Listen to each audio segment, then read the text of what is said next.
Introduction to Human Development. Under this, we are going to deal with the lesson Emotional Development. The objective of this lesson is to understand the concept of emotional development and to understand the emotional development taking place in the child and adolescence. What is emotional development?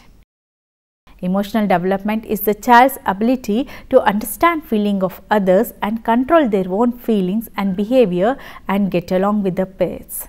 In order for the children to attain the basic skills that they need, such as cooperation, following directions, demonstrating self-control, paying attention, they must have the emotional skills. Feeling of trust, confidence, pride, friendship, affection and humor are all parts of the child's emotional development. A child's positive relation with trusting and caring adults is the key to successful emotional development. Emotions are a part of a complex set of interconnected feelings and thoughts and behavior.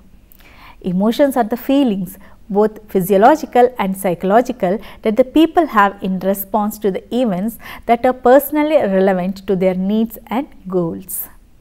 The word emotion is used to imply a system of feelings instead of a single feeling.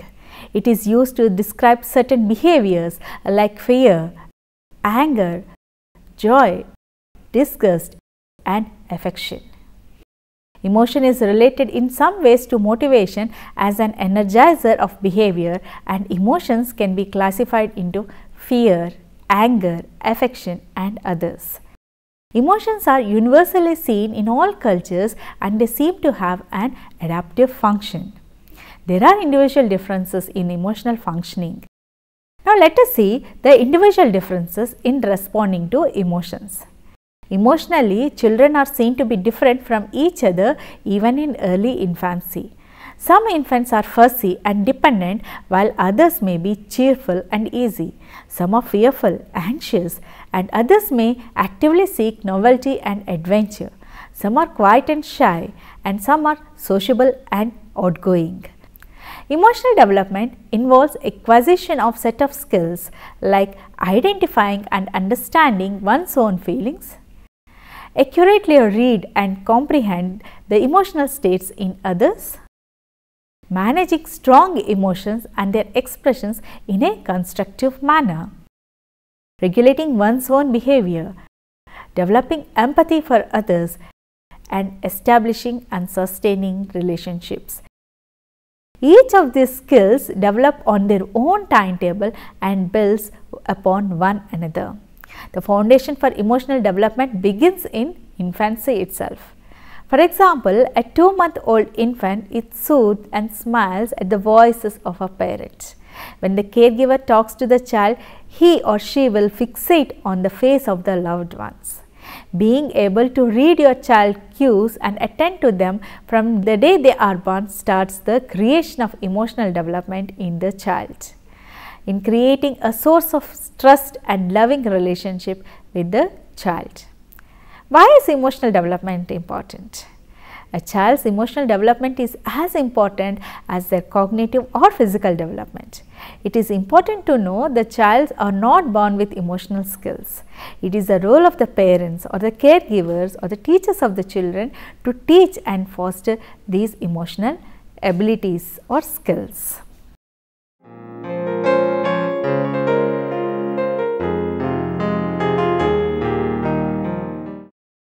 The modern concept of origin and development of emotions were proposed by Bridge.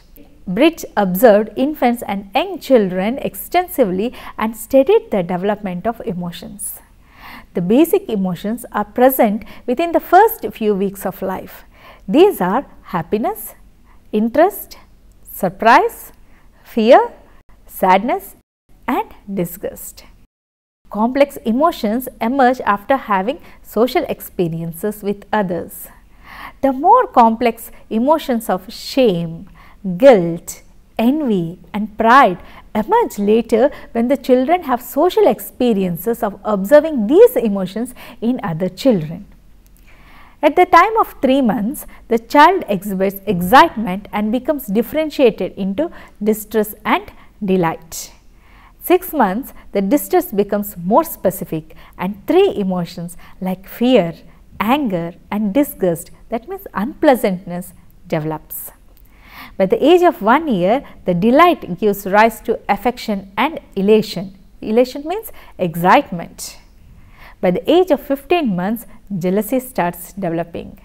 As the child's age increases, the linguistic response increases and motor response decreases, especially in fear and anger provoking situations. Characteristics of child's emotions. Let us see how the emotions of the children are. The emotions are intense. Young children respond with equal intensity to an ordinary as well as a serious situation. Emotions are transitory. Young children rapidly shift from one emotional state to another, like laughter to tears, anger to smiles, jealousy to affection, because of intellectual immaturity, the short attention span, and to clear the pent-up emotions. The next characteristic is emotions appear frequently. Children frequently display their emotions. As they grow old, they know that punishment follows emotional outbursts and they need to express negative emotions in a more acceptable way.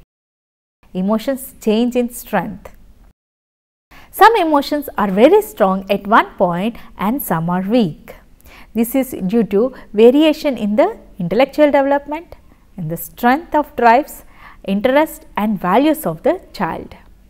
The child's emotions response reflect the individuality. There are individual differences in emotional expression. The child responds to different situations in different ways based upon the individuality of the child. Emotions can be detected by the behavioral symptoms. Children show emotions indirectly by crying, nail biting, thumb sucking, daydreaming, being restless, nervous symptoms and with speech difficulty. These are the characteristics of child's emotions.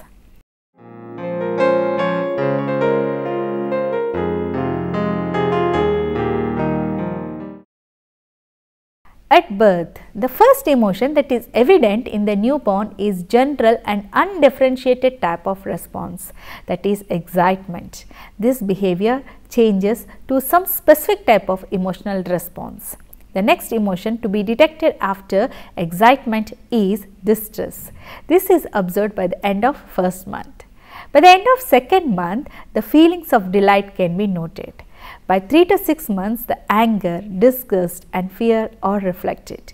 The two fears that seem at birth are sudden and withdrawal of support of the body, and reaction to the loud voice or harsh noises. All other fears are learned fears. By 6 months of age, smile appears, but they use the smile indiscriminately regardless of the situation. By the end of this 6 months, it rises its frequency and it differs in social context and care. 7 to 8 months, the infant distress in response to being left by mother appears. This is what we call as separation anxiety. That means separating from familiar persons produces more anxiety than from unfamiliar persons. 9 to 10 months. Many babies in this age group show pronounced fear of unfamiliar people. This is called as stranger anxiety. Usually this starts at 6 months of age and peaks at 8 to 10 months of age and generally disappears by 15 months. This is not the universal characteristics of infancy. By the age group of 1 to 2 years, infants are capable of discerning emotional meaning underlying the adult's facial and voice expressions, and they incorporate meaning to their interpretation of adults' behavior. This is known as social referencing. That is, observing emotional cues of others and using such cues to interpret possible event of oneself. For example, if mother shows negative emotions like worriness, the infant may withdraw. On the other hand, if she shows the positive emotions, the infant is more likely to approach the situation with confidence. Social referencing illustrates how members of a cultured group build a shared view of reality during the infancy. As the children grow older, they acquire a broad range of emotions. They become increasingly aware of their own and others' feelings. A good example for this is if one child cries, the other child also cries. It is called as emotional contagion. That is the tendency of the infants to cry spontaneously when they hear the other infant crying. This happens during the first to 2 years of age. By the time the child reaches 2 to 3 years of age, the children can talk about their own emotional states and others' experience, and they can recognize the emotions are connected by the people's desire. This is the self-conscious emotions like the guilt, shame, embarrassment and pride. Preschool age. The children of this age group show evidence of self-conscious emotions that reflect the awareness of social standards and other people's concern about adherence to these standards. Middle childhood. The children of this age group realize that their thoughts and interpretations determine how they feel about particular situation, and they can also understand that the other people have different interpretation as a result of different feelings. Elementary school. The children begin to realize that emotional expression do not always reflect the people's true feelings. Beginning of adolescence. The children appreciate that the people can have ambivalent emotions towards the people and events. The period of adolescence brings new anxieties and pressures. Adolescents tend to be more emotionally volatile than the young children. They are more often report the feeling of loneliness, embarrassment, anxiety, extreme mood swings.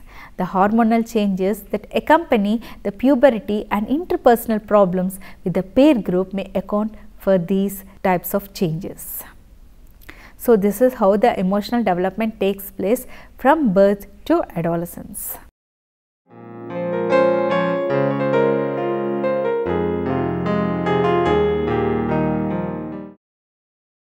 Love. Among the positive integrative emotions, love and compassion are most important. Love has very special significance for adolescents. He must satisfactorily sort out for the different kinds of love he feels for the family, friends and different mankind in general. Love may be active, promote another's welfare, or it may be passive, simply accepting love behavior, or it may be mutual. Love is a compassion which involves with others who are in distressful experiences like the sorrow, shame, fear or despair. The compassionate person is not only sensitive to how another person feels but also cares why that person is feeling so.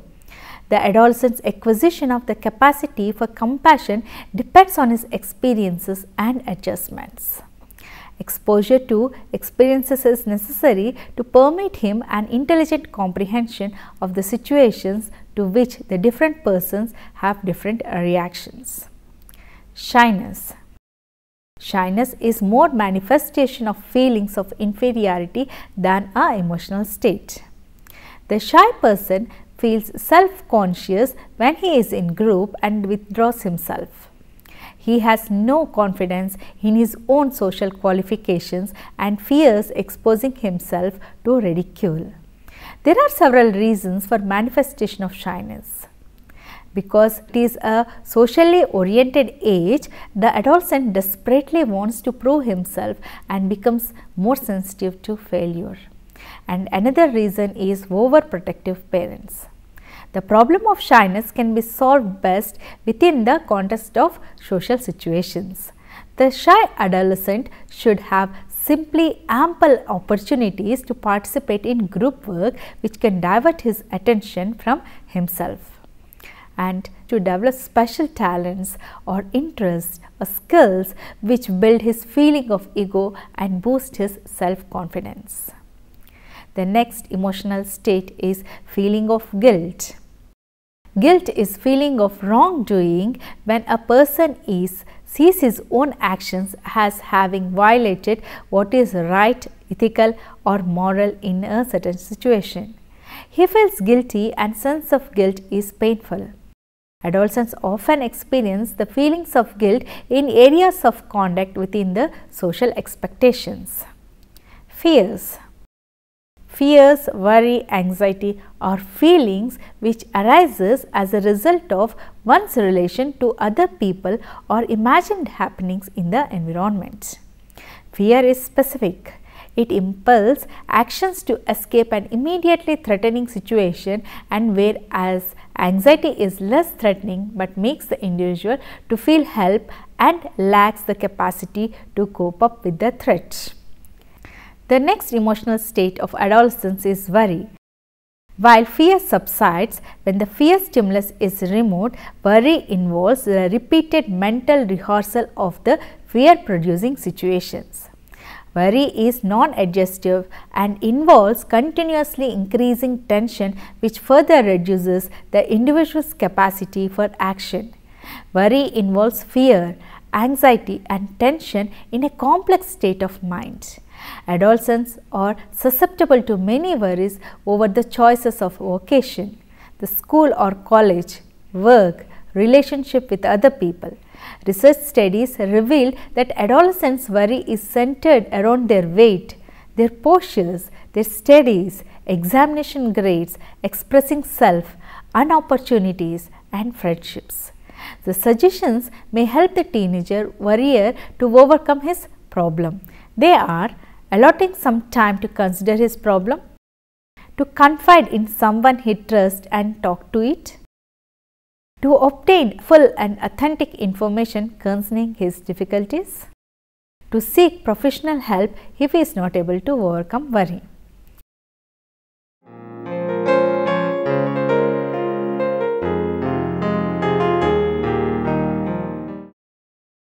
Anxiety. The next emotional state of adolescence is anxiety, which cannot be explained as clearly as worry or fear, because it is blend of many emotions.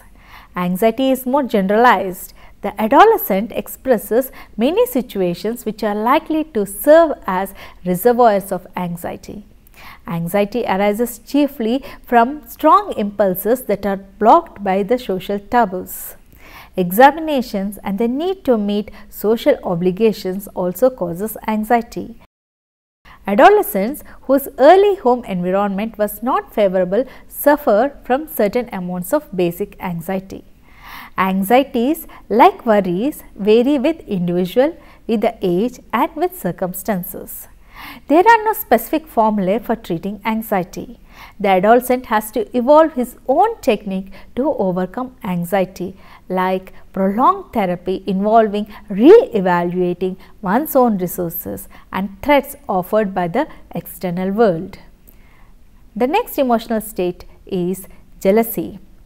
Jealousy is a special form of resentment.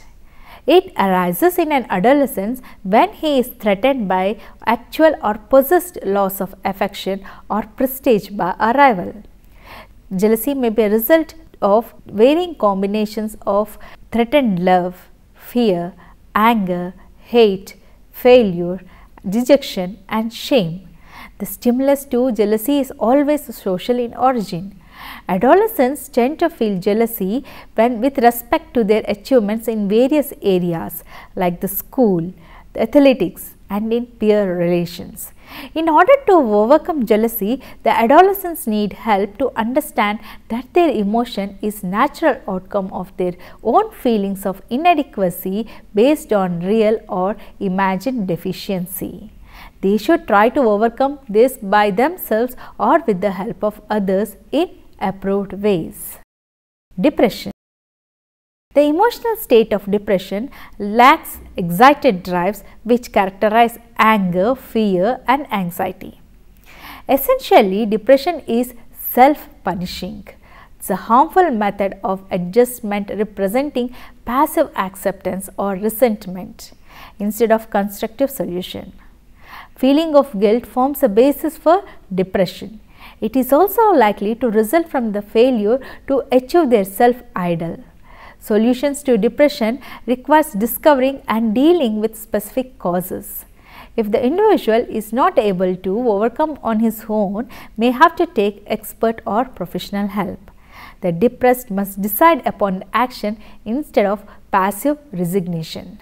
He should analyze his problem and take concrete measures to correct them. Some of the suggestions to overcome depression are to seek positive emotional experiences which will throw out the depressive thoughts, to do things for others which will divert his inner thoughts to external activities, to restructure his environment and goals, thus permitting the building of self-esteem through success. Another emotional state of adolescence is hostility.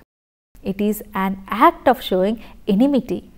Unlike depression, which is passive in nature, hostility is active and seeks an object for attack. Anger is underlying stimulus to hostility and is usually directed towards a person or persons or none in particular. A common cause of hostility is frustration.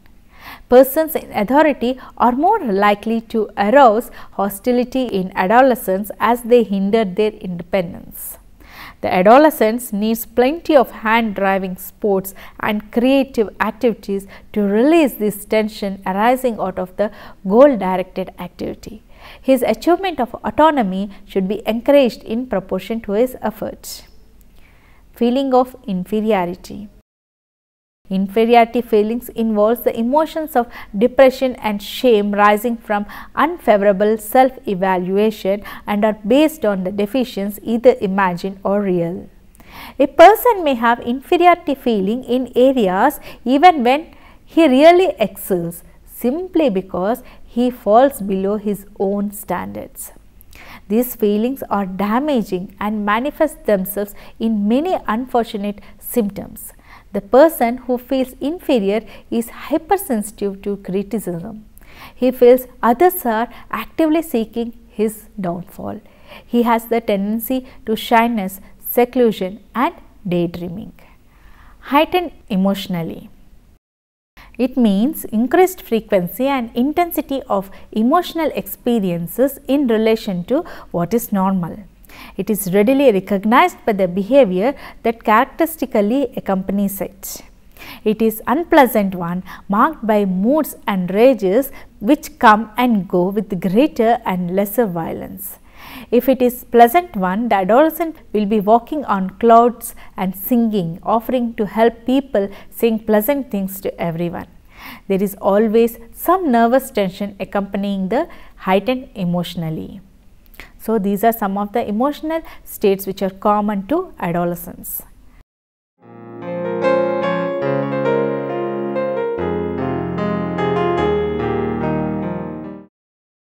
As we have already understood that emotions are feelings both physiologically and psychological that the people have in response to events that are personally relevant to their needs and goals. This is an important in guiding behavior.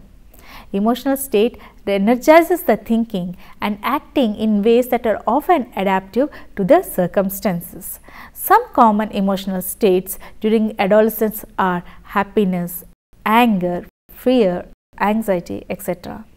These are the means to vent excess energy. Instead, help individuals to redirect their actions and relationships. Emotions are universally seen in all cultures and they seem to have adaptive function. Individual differences could be the result of both biological, that is temperament, gender specific hormones, and the environment like socialization by parents, peers and culture.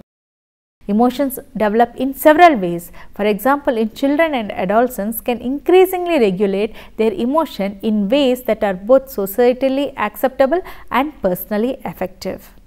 Dealing with emotions of the students is an important part of teaching. Parents and teachers need to be alert towards the adolescent emotional development. Emotional maturity. Emotional maturity is characterized by readaptation of solutions to meet the changing demands and establishment of relationship between self and environment. It permits a manner of self-actualization taking into account social welfare and external realities. Emotions appear in a pattern varying with situations. Developmental changes in emotional functioning. As the children grow older, they acquire a broad range of emotions. They become increasingly aware of their own and others' feelings. Their emotional development is characterized by these trends. The children become increasingly sophisticated interpreters of emotions. The children expand their repertoire of basic emotion to include self-conscious emotions. The children and adolescents gradually learn to regulate their own emotions. The adolescence brings new anxieties and pressures. From the early days of infancy, the children respond to emotional state of others. This is known as emotional contagion. For example, as we have already seen, if one baby or infant starts crying, the other baby also cries. During the first 2 years of their life, the children are able to monitor others' emotions, particularly their parents or the trust caregivers. This is known as social referencing. With age, the children become able to read the people's facial expressions. Later on, they become more thoughtful about emotions. They talk about emotional status that they and others experience and realize that emotions are connected to people's desires. By middle childhood, they realize that their thoughts and interpretation determine how they feel about a particular situation and that other peoples have different interpretations or different feelings.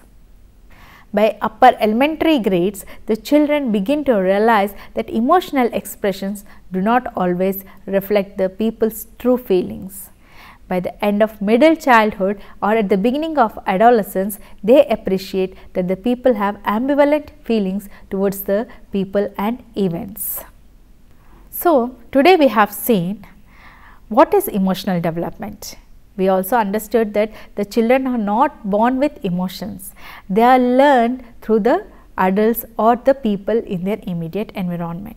We also learned that emotional development is as important as cognitive and physical development.